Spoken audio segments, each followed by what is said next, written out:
रोज़ रोज़ सुबह के नाश्ते में क्या बनाया जाए, क्या खाया जाए, अगर आप भी परेशान हैं तो आप इस पराठा को बना सकते हैं ब्रेकफास्ट में। बहुत ही अच्छे लगते हैं, खाने में बहुत ही टेस्टी लगते हैं और इसके साथ आपको सब्जी की भी ज़रूरत नहीं पड़ेगी और आप इसे चाय के साथ खा सकते हैं, चटनी के साथ खा सकते हैं, अचार के साथ खा सकते हैं। तो ये पराठे इतने अच्छे लगते हैं कि आप अगर सूखा भी इसे खाएंगे तो अच्छे लगते हैं। तो चलिए इसे बनाती हूँ और बताती हूँ किस तरह से मैंने बनाए हैं। तो सबसे पहले मैंने ले लिया है मूली और मूली को यहाँ पर मैंने पत्तों को निकाल दिया है और मूली को ले लिया, लेकिन पत्तों को मैं फेंकूंगी नहीं, पत्तों को भी इसमें डालूंगी। तो यहाँ पर सबसे पहले मूली को ग्रेट कर लेंगे। ताजी ताजी मूली की पराठे खाने में बहुत ही टेस्टी लगते हैं। तो सबसे पहले मूली को ग्रेट कर लीजिए। लेकिन यहाँ पर मैंने मूली का पराठा इस तरह से बनाया है कि आपको बहुत ही पसंद आएंगे। तो मूली को ग्रेट कर लीजिए और यहाँ पे मूली के पराठा को और भी टेस्टी बनाने के लिए आप यहाँ पर डाल दीजिए उसके पत्तों को। तो पत्तों को भी अच्छी तरह से धो लेना है और उसे आपको बारीक काटना है। तो अक्सर आप मूली के पराठा को बनाते हैं अपने ढंग से, लेकिन यहाँ पर मैंने बनाया है अपने ढंग से और इसे और भी टेस्टी बनाने के लिए मैंने यहाँ पे और भी मसाले डाले हैं जो कि आपको बहुत ही अच्छे लगेंगे।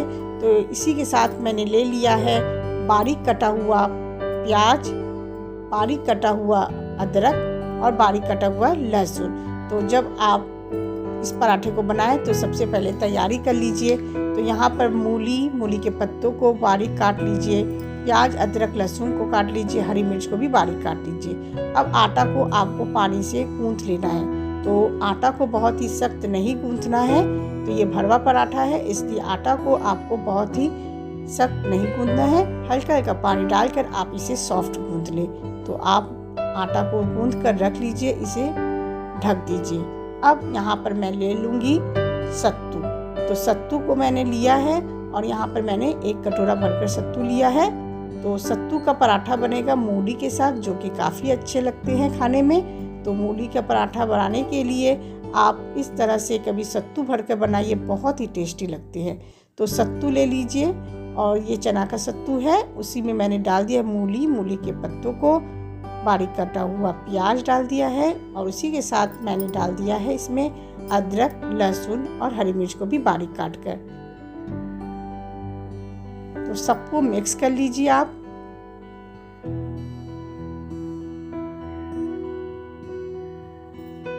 तो यहाँ पर सत्तू में अलग से आपको पानी डालने की ज़रूरत नहीं है। यहाँ पर आप नमक डाल दीजिए और मूली जो नमक डालने से पानी छोड़ेंगे, पत्ते पानी छोड़ेंगे, तो उसी से ये जो है मिक्सचर बन जाता है। इसमें मैंने डाल दिया है अचार का मसाला, मंगरेला, अजवाइन और उसी के साथ ही आप इसमें मसालों को डाल दीजिए। अगर आपके पास मसाले नहीं हैं तो आप आमचूर पाउडर भी डाल सकते हैं और अच्छी तरह से मिक्स कर लीजिए। मिक्स करने के बाद आप इसे ज़रूर टेस्ट कर लीजिए और इसे आपको अगर टेस्ट करने के बाद नमक कम लगे तो और ऊपर से डाल सकते हैं। मसालों को डाल दीजिए। यहाँ पे अचार के मसाले मुझे कम लग रहे थे इसलिए मैंने थोड़ा सा और डाल दिया टेस्ट कर। अब यहाँ पे अच्छी तरह से आपको मिक्स करना है। आप देख रहे हैं कि धीरे धीरे ये जो है अच्छी तरह से मिक्स होते जा रहे हैं। जितना पानी मूली और मूली के पत्ते छोड़ रहे हैं उसी से ये आप अच्छी तरह से इसे मिक्स कर सकते हैं। अलग से पानी डालने की आपको कोई ज़रूरत नहीं है। तो यहाँ पर चलिए अब बनाएंगे इसके पराठे। तो आपको किस तरह से भरना है जिससे कि ये पराठे फटे नहीं, तो वो भी मैं बताती हूँ। सबसे पहले आटा की लोइयाँ ले लीजिए आप, उसे अच्छी तरह से सूखे आटे को लगाकर आपको उसे कटोरे के शेप में दे देना है।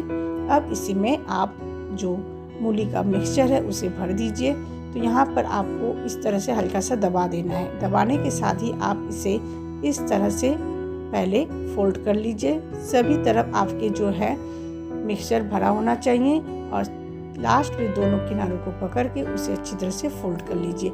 ये आपके भरवा पराठा जो है अच्छी तरह से बनेंगे। इस तरह से दबाते हुए आप इस तरह से अब हल्के हाथों से आपको इसे बेलना है। तो हल्का सा आप इसमें सूखे आटे को लगाकर इसे हल्के हाथों से आपको बेलना है और आप देखेंगे कि ये बहुत ही आसानी से बेल सकते हैं आप और ये आपके जो पराठा तैयार हो जाएंगे। तो आप इसे अच्छी तरह से तेल लगाकर जैसे कि ऑर्डिनरी पराठे को आप सेकते हैं उसी तरह से आप सेक सकते हैं। तो एक तरफ हल्का सा सिक जाने पर आप इसमें तेल लगा दीजिए। तो तेल या घी आप किसी भी चीज़ से सेक सकते हैं। यहाँ पे मैंने सरसों के तेल से सेका है। तो आप देख रहे हैं सरसों के तेल से भी आपको ये पराठा बहुत ही टेस्टी लगेंगे। तो इस तरह से एक बार पराठा सुबह के नाश्ते में बनाएं, बहुत ही टेस्टी लगते हैं।